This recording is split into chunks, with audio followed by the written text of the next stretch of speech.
The Future Sport Podcast is brought to you by 3Advance, developers of sports tech apps that are AI-powered and UX-focused.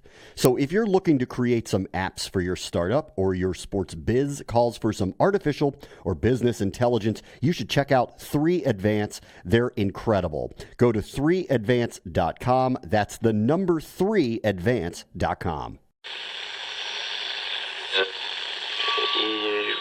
Empire.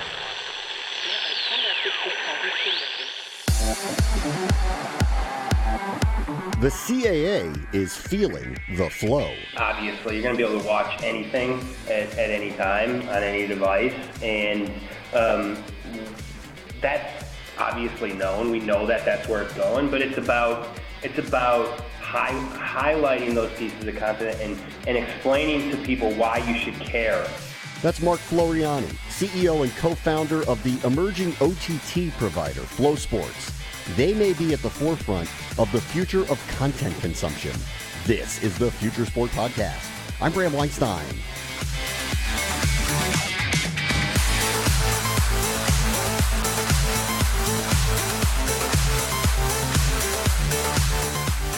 The story of FloSports is unreal.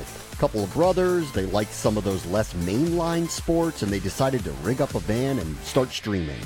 And now they are a full-fledged operation with a major conference under their roof. We'll talk to Mark Floreani about all of that. Plus, Zach Klima decided to fix an in-stadium issue.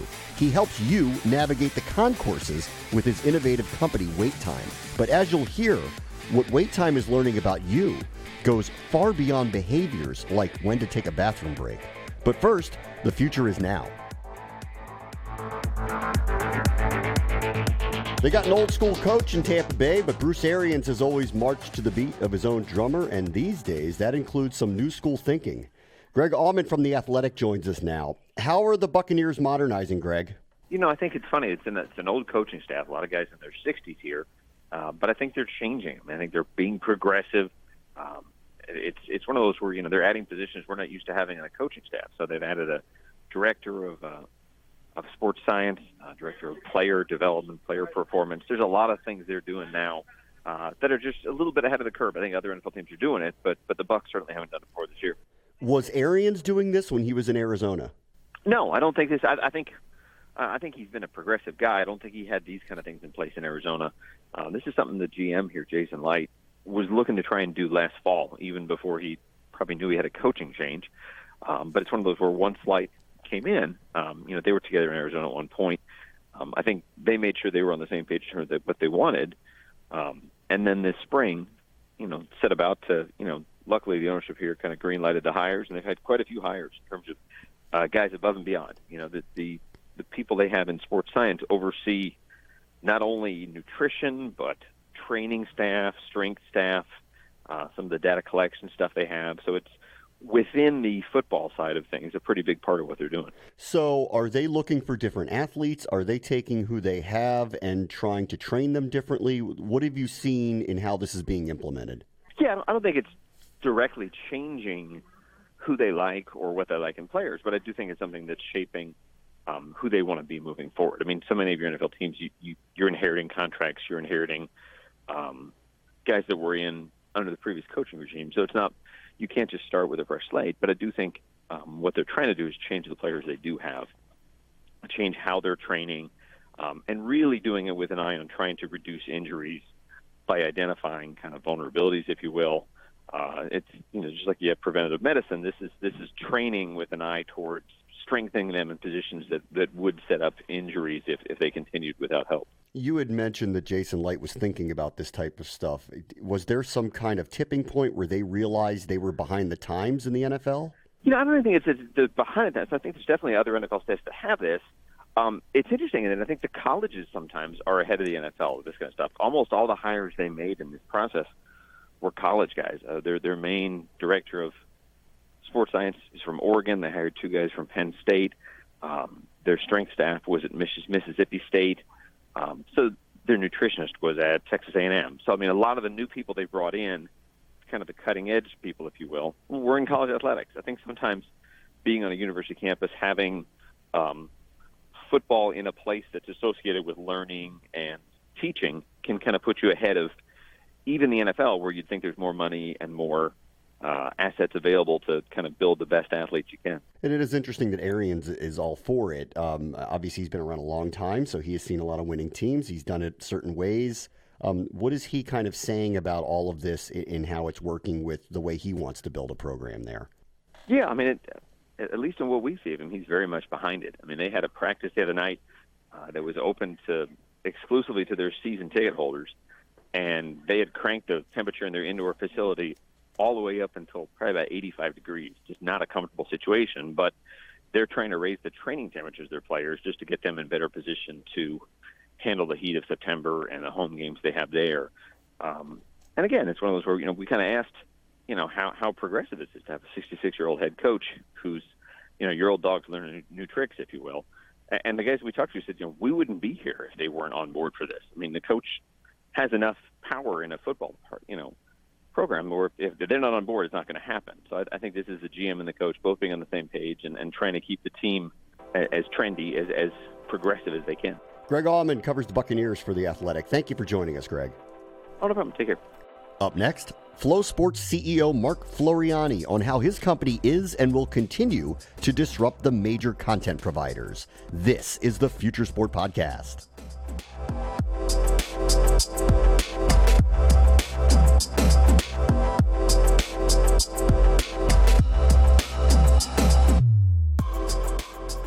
Our guest this week is Mark Floriani, who is the co-founder and CEO of FloSports. And for those of us who follow the content industry closely, we know what kind of disruptive force they already are. And for those of you who don't, you should, and you will. Hey, Mark, how are you? I'm doing well. Thanks for the kind words. Disruptive. Is that a good word for you guys? Disruptor? Do you mind that word? No, I don't mind it. I mean, in a lot of ways, we did break the mold. We had people coming into space, and I say, hey, welcome to the party. We've been doing this for over 10 years. And so in a lot of ways, yeah, we were disruptive. And I also finally understand where FloSports got its name. That was a mystery to me for a while, so I finally get that as well. Oh, yeah? Where'd it come from? I'm going with the first three letters of your last name, right? Is that where it is? Yeah, I mean, growing up, everyone would just call us on any team we were on. It wasn't Mark or it wasn't Martin. It was Flo. But at the same time, it works because when you're in a groove or playing sports, you're in a state of flow, and so both things worked, and so that's where we went with FloSports. Cool. I want to talk about the roots of it and the 10 years and the journey to get where you are. But for our listeners, for those who are unfamiliar with FloSports, how would you describe what you guys are? Like the little elevator pitch there is that, hey, FloSports, we're a OTT first direct-to-consumer sports media company. But what we do is, we build communities and live stream sports around the middle and long tail, right? We started in track and field and wrestling because that's where our passion is. And then we built out to today, we're in over 20 sports. And we're live streaming events, we're producing documentaries, and we're really trying to build communities around these sports, focused mostly in the middle and long tail of sports and rights. And so what we've seen is there's really the have and have-nots of rights holders, and we focus on the have-nots. We believe that there's value outside of the, major sport, major leagues and major, Power 5 conferences, and we tried to build communities around it. And the big one, or the recent big one, was the Colonial Athletic Association, where you're going to be producing hours and hours of footage and games for that conference in a variety of sports. So how did that deal come about? There's a lot of these have-nots that have been doing the same thing for years, and they're not really growing. And so, that CAA deal is a perfect example of the league thinking outside the box and realizing that it's more than just streaming their events. And so you need to have a 365 approach of, obviously streaming the events, but at the same time, you got to build up the stars and the personalities through content. And that's what we do, and that's where the CAA, said, hey, we got to do something different, and, Flo's the place. It's interesting. And I know you didn't mean it disrespectfully to call the CAA one of the ones that were kind of have-nots for a period of time, but here's a conference that is going to get multiple bids to the NCAA tournament. It's an extremely competitive league. It's Division I. This isn't D2, D3, NAIA. So where was kind of the void for them in this marketplace that kind of led them to think outside the box? Well, I don't think it's disrespectful when the haves are the NBA, the Power 5 conferences, the NFL. There's a lot of have-nots out there, right? And so, every once in a while, their championship game or a couple of their games are going to be seen on a linear broadcast, but there's 99% of their content's not and wasn't getting the love that it deserved. And so that's where we come in, right? And so, you got as a fan, you can't just be on once a year or, once in a while, and it's on a bunch of different places. And so, we kind of fill that gap that, hey, there's a consistent amount of content. It's not just the game. We're going to have content leading up to the game. We're going to have highlights around the game. We're going to be telling the stories of the athletes and the coaches. And it's not just basketball, right? We're talking about all their sports, football, basketball, and it's not just on the men's side. We're talking about the women's side as well. And so, we have that 365 approach for a rights holder, and it's not for everyone. It's hard sometimes to go away from that linear, and so you got to have those people willing to be able, thinking about this contract, but also the next contract. And that's what I tell people is if you don't have the data, that next contract or that next rights deal is going to be you're going to be blind. Yeah, I would think in the case of CAA, you're going to get some pretty good eyeballs and audience sizes for basketball games for certain. And there's schools like JMU that have been dominant in football for them. So you might be able to aggregate the audience. But of the majority of the video you're producing, whether it's them or other leagues or smaller sports, where in your mind does audience size matter? Audience size always matters, right? But what we're not trying to get 10 million eyeballs, right? And that's where the linear model, kind of breaks down for these people, is that most of the rights out there and the games and the sports can't drive that type of viewership, but the big boys really need that. And so that's where we see our path and understand where we are in the marketplace. We're not trying to get tens of millions. We're happy with hundreds of thousands, 10,000s, in some cases thousands. And so, we will stream over 10,000 events this year, and we'll grow next year as well. And we can make that work in our model. Obviously, you and your team have had a vision for this for a period of time. So I wonder if you can project the future a little bit, that sports fans are going to consume games, et cetera, how in the next 5, 10, 20 years? It's obviously, you're going to be able to watch anything at any time on any device. And that's obviously known. We know that that's where it's going, but it's about highlighting those pieces of content and explaining to people why you should care. That's important, right? Anyone can put a camera and stream a game, but why does it matter? And that's where we come in and tell the story of why you should care. And we talk about this a lot at Flo, is that God did not come down to the U.S. and say, hey, the NFL is the most valuable and best product out there. It was made that way through smart people, storytelling, great distribution deals, great partnerships, and we've done that. And we've done that in the sports that we're in, right? And if you think about wrestling and track and field and jiu-jitsu, some of these other sports that people didn't realize there's an audience for, is we've made celebrities and stars out of these athletes. They're now making more money because of the promotion and content we've done around these leagues, athletes, and teams. It feels a little, I don't know if this is the right way to put it, but it does feel a little Netflix-y a little bit, that like you're kind of curating things that others didn't necessarily want, and you are trying to put together what is like a catalog of things that people might like. Is that fair?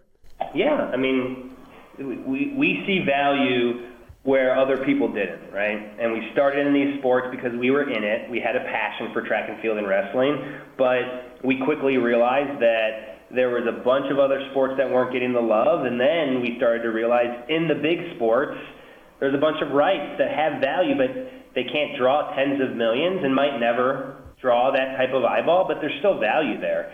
And there's still value in investing in the stories around those rights and leagues and sports. In terms of the production quality, are you guys in the business of finding new ways to produce? And if so, what kind of tech are you looking at and interested in?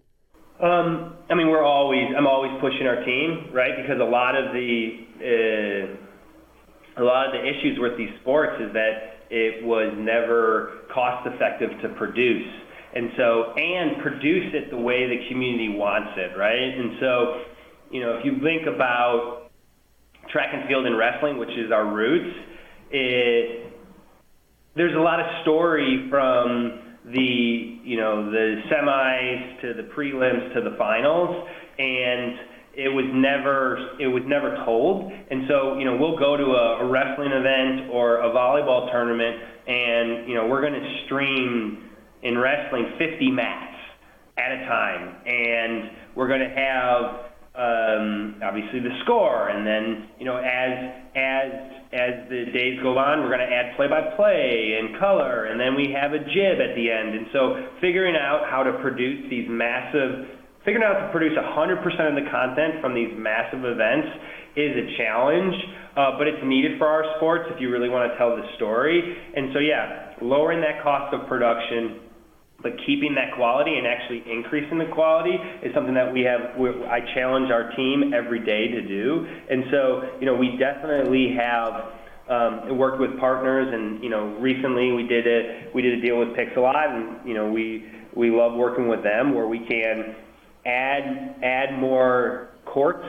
For example, in the AAU, we just did a deal where we're streaming all 18 courts, and then we add the graphics, and then we start adding the play-by-play to really elevate that event from 100% of the games, 100% of the matches, and it's important for the sports and the rights that we're in. So I would assume that here over 10 years, the evolution of the quality that you're putting out there has really grown, right? Yeah, I don't know if you want to see the first couple ones that we did.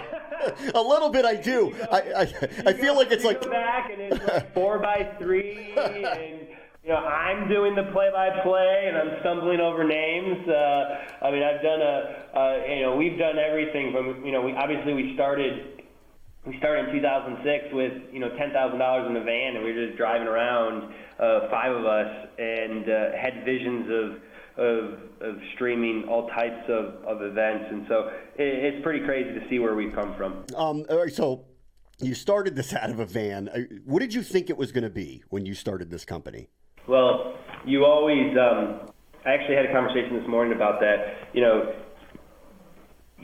People always say, hey, you can't believe where it's at today. And man, when we were in that van eating ramen noodles, we thought that we would be Facebook within like 12 months. So that's what keeps you going. And I guess if you don't have those big kind of dreams, you don't get to where you are. So yeah, we definitely always had big dreams. I could clearly see, though, a future where you are Facebook, because I would think that a group like that's looking at you, right? I mean, where do you see the future going? Because at some point, those big boys are going to come looking at you. Yeah, I mean, we're always having conversations, and I think that in a lot of ways we play nice with all of them because we're not going after what they are going after. We have great partnerships with the Big Ten Network and Fox. We have great partnerships with the NCAA and Turner. We have great partnerships with a lot of the major media companies here. And so, what we're trying to do is build a great business. And, really solve the need for the have-nots of rights holders and these sports that don't get the love. And, that's what we're trying to do every day. What is your view? Obviously, you're not going after the NBA rights or the NFL rights. You're letting the bigger traditional models deal with that. But they're watching all this happen underneath them with all these different rights fees, like companies like yours. Do you see the beginning of a complete shift away from a traditional distribution model? Not yet. I mean, it's moving, but it's not going to move as fast as everyone wants to, because there is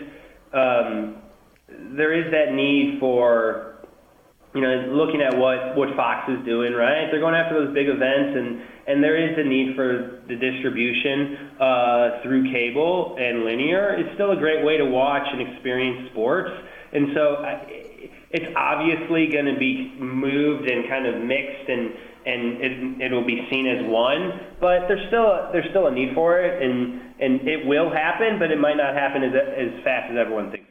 Company like yours, what is your appetite for content that involves esports?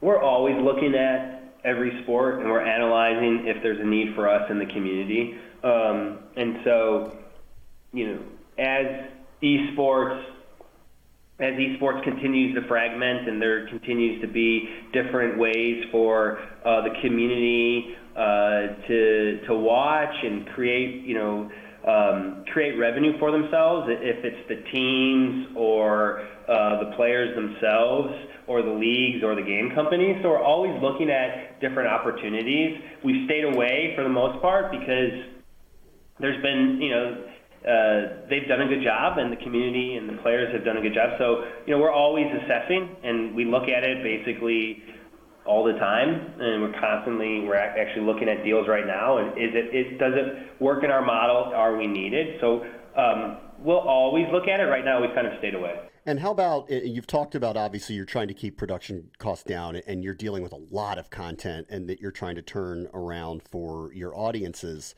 Where are you on virtual experiences or augmented experiences to enhance what you are putting together? Yeah, we like to look, but at this time it doesn't seem like it's needed for. There's a lot of lower hanging fruit in the sports that we're in, and we got to just be smart where we're making those investments, and we just don't see it yet. It's funny. I mean, the more I talk to you, it just sounds like you guys have played the sports stock market, and you're hitting on undervalued stocks. That's what it sounds like to me. Yeah, but it has to be a two-way street, right? And yeah. So, are there rights out there that want to do something different? And because it's a lot of work, and we need to find the right partners that also want to make that investment, right? And so, yes, in a lot of ways we are, because the model for direct-to-consumer and the customers, it's a hard one, right? You got to get people to pull out their credit card and keep them from churning. And so we got to find the right sports and the right partners that we can work with, because it isn't just streaming the events. You need to have partners that give you access, that work with you on content, and then we have a group of people here that are looking at the storylines and looking at the content and grinding every day, because we got to make sure that our customers love us, and if they love us, then they'll stick with us. Hey, you're finding these underserved markets through the years here, and you said you love track and field, you love wrestling. Those traditionally don't have big audiences unless it's a major event that's involved in one of those two sports. Have you been surprised by any sport nationally or regionally that there was a bigger audience than you actually thought existed for it? I mean, every day. We're in 20 sports. I don't even know if I thought there was 20 sports when I started. We have great relationships and competitions. I mean, cheerleading is a perfect example.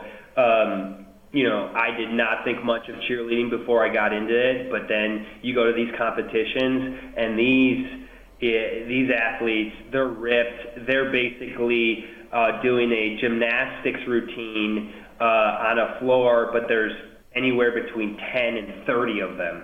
And it's really amazing to see what they are doing and the work that they put in. Same thing in jiu-jitsu, marching band. People are so passionate about the sport and the competition that they're in, and there's we just see parallels between all these sports because it's a 360 sports in these competitions are 365 24/7. And that's why, and then that's what we're trying to do is align with people's passions on flow. That's why we have a vertical approach. And when we say that, it's like, hey, we focus on track and field and running from youth to the Olympics, and we do that in every one of our sports. All right, I'll let you go with this.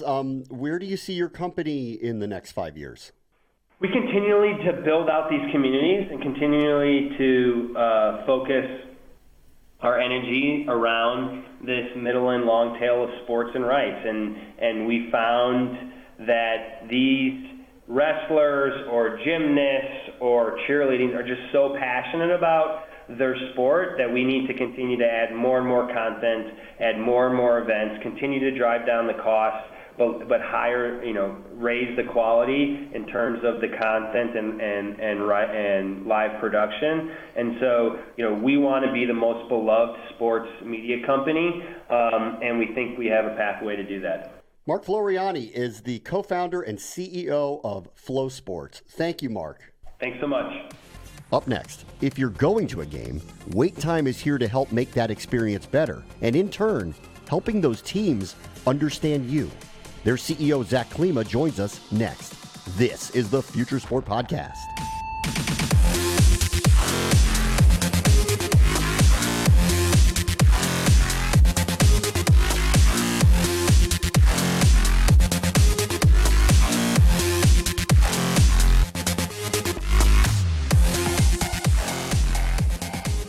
So let's take a minute here to thank our friends at 3Advance. These guys are ranked one of the nation's top app developers, but that's not all.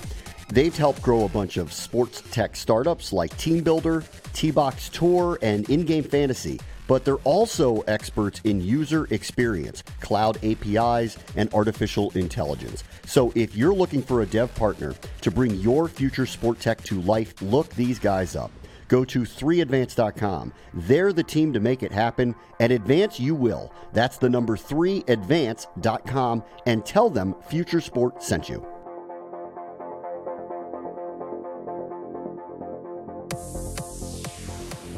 Our guest this week is Zach Klima, who is the CEO of WaitTime, who has patented technology that is providing sports teams, venues, and fans with real-time wait times for concessions, bathrooms, and everything else that's happening in the modern stadium. Hey, Zach, how are you? I'm good. How are you doing? Listen, I've been going to games forever. This seems like a long time coming. Tell me a little bit about the product. Yeah, definitely. So about 4 years ago, I was at a Red Wings game, and, I had, maybe it was about 5 years ago, I had spent all my money on playoff tickets, and I had to go to the bathroom. And so I got up, and it was overtime, and Datsuk hit a game-winning goal, if you remember Pavel Datsuk. And so, the crowd went wild. I'm stuck in line, and then I'm like, this is ridiculous. So the light bulb moment went off there, where I said, hey, if I wish I would have known what the wait time was before I even got into this line, which I think a lot of people find themselves thinking during live sporting events. And so that's where the idea came from. And so fast forward about 5 years, we have about 36 investors from across the world, very top-level people, actually including Michael Jordan's son, Jeff, is an investor in the company. And we have the only patented artificial intelligence building system that calculates and broadcasts real-time wait times for concession lines, restroom lines, and retail lines, event after event, actually across the world. So we actually mount cameras above every line in the arena, and so they're perpendicular with the ground, and all of our technology analyzes each person's movement, anonymously of course, off their body at a rate of 10 frames a second. So we know exactly how many people are in line, which allows us to do, with our other algorithms, calculations for wait times and things like that to basically analyze the human behavior of concourses in real time. I don't want to get off track here for a moment, but you are capturing a lot of video.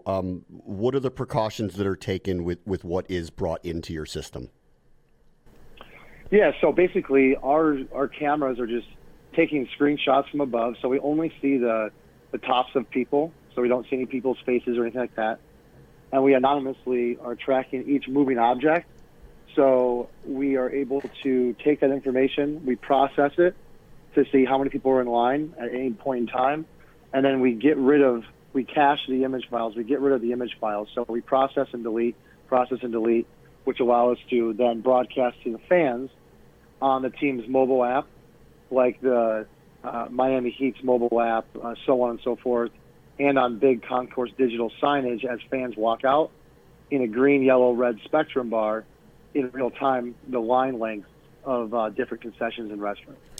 You could, I guess, not that it sounds like you're doing this, but you could provide data back to the teams of how people are not behaving. Behaving is the wrong word because I don't want it to come off as behaving poorly, but just general sports behavior of the fan. You could give them information back, couldn't you? Absolutely, and we actually do that. So we provide end-of-game reports, or end-of-event reports, I should say, because it's not just for games, it's for concerts as well, for all the different concessions, retail, and restrooms, basically everything that we're monitoring on, from the start of the event to the end of the event. We have these, we auto-generate these graphs of, I'll call it human behavior, but how the performances of each of these different areas. So number of people in line that we graph throughout the entire event. So we designed our system to be open so they can take in this data and they can intermingle it with point of sale data, with marketing data, game action data, even down to like attendance. So we designed it to be open so they can slice and dice the data, 100 ways a Sunday to maximize what's more important to their business with this human behavioral component data set that we provide. Are you finding that hockey fans are hockey fans, or are Blues fans different than Red Wings fans? It's really interesting how different fans behave during, if the Bruins are in town with the Wings or the Penguins are in town or so on and so forth. The behavior varies differently. So when we started, we always got the question, well, if you guys, provide all this data, we can just optimize our concessions and then we're good, right? And the answer to that is no, because all the behavior is ever changing in these environments, game after game, event after event, and it's completely different, which is something that we've learned is very surprising because it just varies based off of who's in town, who's hurt, who's not hurt. And it's wildly differing from night to night. Injuries. So a star player is out. You're seeing behaviorally fans are literally different. Not even just that. It's about from as granular as who's hurt to who's playing there to the weather. The weather is a big deterrent as well, and kind of a variable that's taken into account. So, all these different types of things, which is why, we took the stance of, hey, the Miami Heat know their business better than we do, so we designed our systems to be open so they can take it in and use all the different kind of data that they have already and, use it more effectively that way, as opposed to us saying, hey, here's a black box with X, Y, and Z, built into it, have at it. It's like a black box solution. They do with it what they want to do with it because it's more important to them to use it the way that they need to use it. How does it work for the fan? Is it like an app? Does somebody, when you walk in the stadium, does it just kind of activate? So we integrate, there's two parts of our fan-facing part of the solution. The first and foremost is the digital signage. So we can integrate with any IPTV provider out there. So, for example, Cisco, with Cisco Vision, previously known as Stadium Vision, they own all the digital screens in a venue for many venues around the world. So when you walk into your favorite arena, most likely it's at some arenas, it's Stadium Vision. So we integrate with any IPTV provider, or we can integrate with our own, we have our own solution as well. So as a fan walks out, they'll see a big 65-inch screen and above that shows you concessions and restrooms in each direction. So it's as you walk out of the vomitory, there's that perpendicular point in time of, do I go right or do I go left? And it shows you what's around the corner and what the wait times are in this green, yellow, red spectrum bar that's being fed from our back-end AI that I previously described. So that's number one, which is you don't need a mobile app to look at, and it's like a billboard, so kind of what you're used to seeing on the road all the time. And then that's the number one, which is, I would say, the most effective because it's just right there for you. But we also integrate with each team's mobile application. So Miami Heat, Buffalo Sabres, some of our clients I'm naming here, where if you go into their app, they have big mobile strategies these days, as I'm sure you're very well aware of. You go in there, so it's part of the game day experience. So you go in there and it populates all the different concessions and restrooms in real time at your fingertips. So we encourage traffic for that team's mobile application. Yeah, because I imagine, it's got to be hard. End of a first period, there's just going to be a crush of people that are going to hit the concourses for a variety of reasons, whether it's concessions to buy something, go to the bathroom, a combination of all those things. This thing needs to update fast. Yeah, exactly. And we actually, it's at a rate of 10 times per second. It's updating. What are teams saying to you that they want out of this technology? So there's a couple. It depends on who you're talking to and what their goals are for their business. But I would say first and foremost, it's the fan experience. So there are very progressive teams out there like the Miami Heat who said, we want the best game day experience for our fans. And your solution fits right into that strategy. So Matthew Jaffarian, who's one of the most thought leaders in the industry, who's the executive vice president of the Miami Heat, said, when we first met, we want our fans to have the best fan experience. This is part of that. And so that's number one. Number two is the data and analytics that we provide in terms of how people are behaving so they can make better business decisions in terms of where their people are going, how they can restaff, reprogram. That's more on the business intelligence end. So that's the second, I would say, value proposition. And the third, which is something that we're seeing pretty heavily these days because it's immediate ROI, is sponsorship. So our solution with the digital signage and the mobile app is net new real estate for digital real estate. So as fans are constantly looking at our digital signs throughout the arenas, so about 30 to 35 screens per concourse for an NBA-size arena, fans are looking at that enough to actually improve per caps. So they're going to the lines of least resistance, which we knew was a great sponsorship asset, but now that it's already been proven with some of the teams that have capitalized upon net new revenue, it's a way for them to sell more advertising on the back of WaitTime, which is artificial intelligence. It's, intelligent wayfinding, and it's a problem that everyone can relate to, which is no one wants to wait in line. So I would say a compilation and a mix and match of all three of those for a long-winded answer to your question. And I'll let you go with this because I just, I'm talking to you and I'm considering these things as I'm listening to you. You found a problem and you got a solution for it.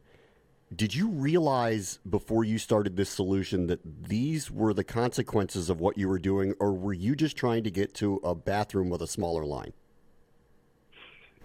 You know what? That's an interesting point that you bring up. And my initial idea for WaitTime was get to the bathroom of the least amount of people in line. So my initial idea, which is, obviously you get with the right people and, it morphs and pivots, is, it's all about the business intelligence behind the solution. So I had no idea. I just said, hey, I think it would be really great to have wait times for concessions and restrooms at your fingertips in the mobile app, but then the digital signage solution evidence itself because you run into a wall with low mobile adoption, so you have to figure out a solution around that at the time that we started. And then, hey, we have eyes in the sky when it comes to our solution that can populate and aggregate all kinds of behavioral data that a lot of these venues have no idea even exist.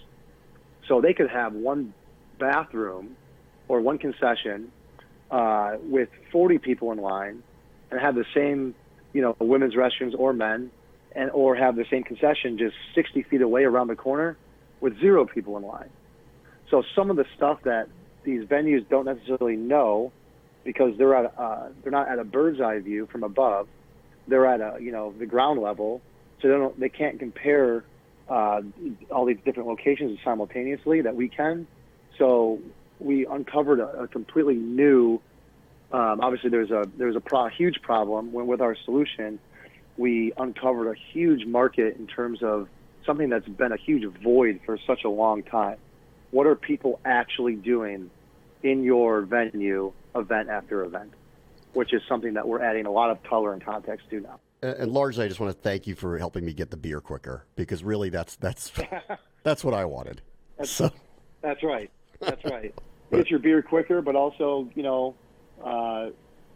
more orders. If you get people through lines faster, obviously your revenue is going to increase. So to your point, not just faster, but additional items as well. So to your point, yeah, you're exactly right. Zach Klima is the CEO of WaitTime. Thanks for joining us, Zach. Thank you very much. That will do it for us this week. As always, the future is now. This is the Future Sport Podcast. I'm Bram Weinstein.